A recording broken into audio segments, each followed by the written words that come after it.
వాస్తవానికి ఈరోజు కూడా రాష్ట్రంలో ఎక్కడా కూడా 30-35% మించి ధాన్యం కొనుగోలు చేయలేదు.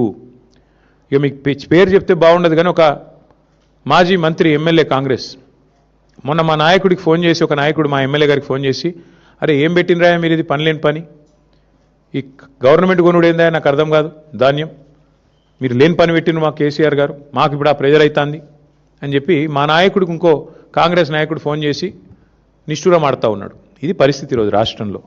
ముఖ్యమంత్రి గారేమో 80% కొనేసిన అంటాడు, మంత్రి గారేమో 50% కొన్నా అంటాడు.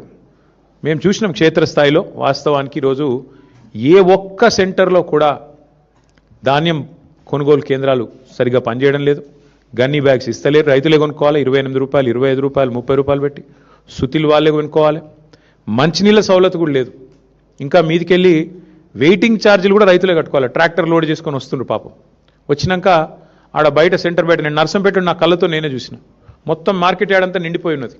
మరి ఎట్లా ఇది పరిస్థితి అంటే, వచ్చి వారం రోజులైంది సార్, వెయిటింగ్ ఛార్జీలు కడుతున్నాం, రోజుకు 2000 రూపాయలు కడుతున్నాం, రోజుకు 3000 రూపాయలు కడుతున్నాం, లారీ అయితే ట్రాక్టర్ అయితే 2000 కడుతున్నాం.